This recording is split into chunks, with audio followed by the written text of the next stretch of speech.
Good morning all of you. आज हम एक नए प्रकार की बैंकिंग प्रणाली का अध्ययन करेंगे। यह यूनिट बैंकिंग या इकाई बैंकिंग के नाम से जानी जाती है। हम देखेंगे कि इकाई बैंकिंग क्या होती है, इकाई बैंकिंग के लाभ क्या हैं और इसकी हानियां क्या हैं, और विश्व में यह कहां कहां प्रचलित है। इकाई बैंकिंग बैंकिंग संगठन का वह स्वरूप है जहां बैंकिंग कार्य एक ही कार्यालय तक सीमित रहता है। यह सीमित क्षेत्र में बैंकिंग कार्यों को संपादित करते हैं। अनेक अवसरों पर इस प्रकार के बैंकिंग संगठनों का कार्य क्षेत्र भी नियामक एजेंसियों के द्वारा निर्धारित कर दिया जाता है। इकाई बैंकिंग बहुत ही छोटे स्तर पर बैंकिंग होती है, जिसमें बैंकिंग संस्थाएं किसी एक विशिष्ट शहर या किसी एक विशिष्ट जिले या किसी एक विशिष्ट राज्य तक सीमित रहती हैं और उनकी किसी भी प्रकार की शाखाएं ना होकर के केवल एक केंद्रीय कार्यालय के द्वारा ही उनका समस्त बैंकिंग कार्य संपादित किया जाता है।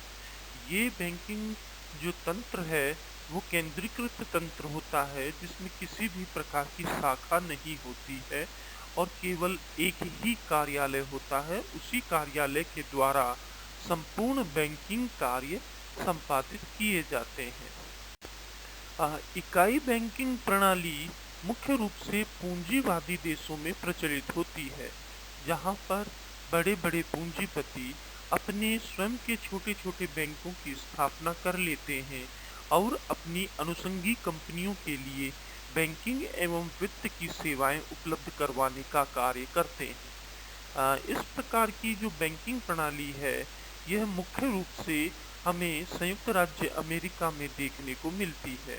अमेरिका इसका एक प्रतिनिधि देश है, जहां पर आइडियल फॉर्म में आदर्श स्थिति में इकाई बैंकिंग प्रणाली हमें दिखाई देती है। यदि हम इकाई बैंकिंग प्रणाली के गुणों की चर्चा करें तो इकाई बैंकिंग प्रणाली क्योंकि एक छोटे स्तर पर कार्य करती है, तो उस छोटे स्तर पर कार्य करने के कारण ये प्रभावी रूप से प्रबंधित और अनुशासित बैंकिंग संस्थान होते हैं। इन्हें और यही इनकी प्रमुख विशेषताओं के रूप में हमें दिखाई देते हैं। तो यहाँ सबसे पहले हम यहाँ पर प्रबंध एवं निरीक्षण में सुविधा के रूप में यहाँ पर पहली विशेषता को देखते हैं कि इकाई बैंकिंग वाले बैंकिंग संस्थाओं का कार्य क्षेत्र एक कार्यालय तक सीमित होने के कारण इनका प्रभावी प्रबंधन, निरीक्षण एवं नियंत्रण हो पाता है। इसमें अपेक्षाकृत अल्प लागत वहन करनी पड़ती है। इकाई बैंकिंग प्रणाली के अंतर्गत स्थापित होने वाली बैंकिंग संस्थाएं किसी विशिष्ट शहर या किसी विशिष्ट स्थान से संबंधित होती हैं। इसलिए यह जो संस्थान हैं ये स्थानीय हितों की सुरक्षा के लिए कार्य करते हैं। इकाई बैंकिंग प्रणाली वाले बैंकिंग संस्थान किसी एक विशिष्ट शहर या मानवीय समुदाय में स्थापित होते हैं। वहीं शहर और मानवीय समुदाय इनके ग्राहक बनते हैं। परिणाम स्वरूप यह बैंकिंग संस्थान उस शहर या मानवीय समुदाय के हितों के संवर्धन को प्राथमिकता देने लगते हैं। इकाई बैंकिंग प्रणाली जो अर्थव्यवस्था में एक समस्या उत्पन्न हो जाती है अनेक अवसरों पर, जिसमें आर्थिक सत्ताओं का केंद्रीकरण होने लगता है, उस केंद्रीकरण की समस्याओं को हल करने में इकाई बैंकिंग प्रणाली बहुत महत्वपूर्ण योगदान देती है। इस प्रणाली के अंतर्गत बैंकिंग संस्थान विभिन्न शहरों में स्थापित होते हैं, जिनके परिणाम स्वरूप कोई एक बड़ी बैंकिंग शक्ति आर्थिक शक्ति के रूप में नहीं उभर पाती और सभी बैंकिंग संस्थाएं आर्थिक शक्ति का मिलकर विकेंद्रीकरण करती हैं।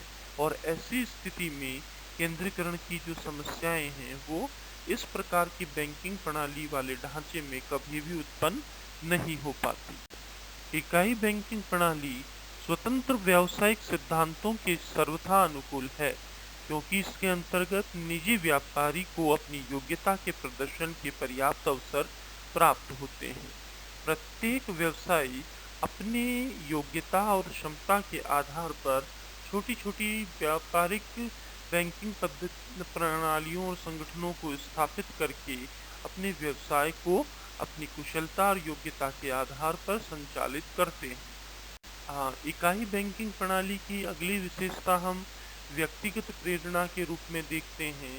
यहाँ इकाई बैंकिंग प्रणाली प्रबंधक को व्यक्तिगत रूप से निर्णय लेने को प्रेरित करती है। प्रत्येक कर्मचारी उत्साह एवं उत्तरदायित्व की भावना से कार्य करता है, क्योंकि इस प्रकार की बैंकिंग प्रणाली में बैंकिंग संस्थान की सफलता में ही कर्मचारियों का अस्तित्व निहित होता है।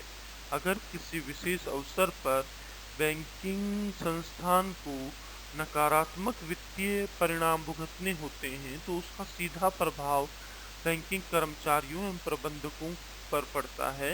इसलिए बैंकिंग कर्मचारी एवं प्रबंधक इन बैंकिंग प्रणाली में प्रभावी रूप से, सक्रिय रूप से और आगे बढ़ चढ़कर भाग लेते हैं।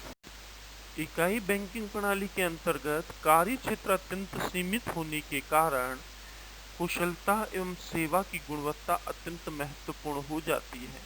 ऐसी स्थिति में कुशल बैंक धीरे धीरे अपने स्थान को बनाए रखते हैं और जो अकुशल बैंक होते हैं वह बाहर चले जाते हैं।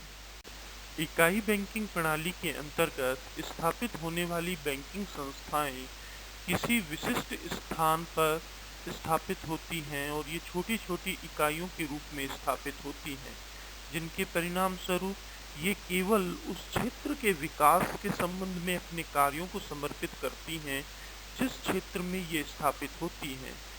इसका परिणाम यह होता है कि ऐसी अर्थव्यवस्थाओं में क्षेत्रीय विकास पर्याप्त रूप से हो पाता है। अभी हमने इकाई बैंकिंग प्रणाली के प्रमुख लाभों या प्रमुख इसके महत्वों की चर्चा की। अब हम इकाई बैंकिंग प्रणाली के दोषों की चर्चा करेंगे। इकाई बैंकिंग प्रणाली अपने आप में एक विशिष्ट प्रकार की बैंकिंग प्रणाली है। तो इसके क्या क्या दोष हैं ये भी हम जानें। तो यहाँ पर हम जो सबसे पहली चीज़ देखते हैं कि यहाँ पर श्रम विभाजन एवं विशिष्टीकरण संभव नहीं हो पाता, क्योंकि बहुत छोटे पैमाने पर ये स्थापित होती हैं। तो इसी के परिणाम स्वरूप श्रम विभाजन और विशिष्टीकरण संभव यहाँ नहीं होता है। इसी के साथ में जोखिम का बंटवारा नहीं होता है। संपूर्ण कार्य एक छोटे से कार्यालय, एक केंद्रीय कार्यालय द्वारा होता है, जहाँ पर कर्मचारियों की संख्या भी अपेक्षाकृत कम होती है, इसलिए जोखिम का बंटवारा संभव नहीं है। इसी प्रकार से बैंकिंग सुविधाओं का सीमित विस्तार होता है।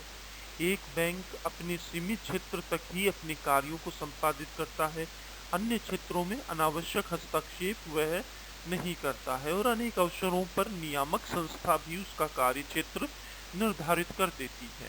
इसलिए बैंकिंग सुविधाओं का समुचित विस्तार नहीं हो पाता।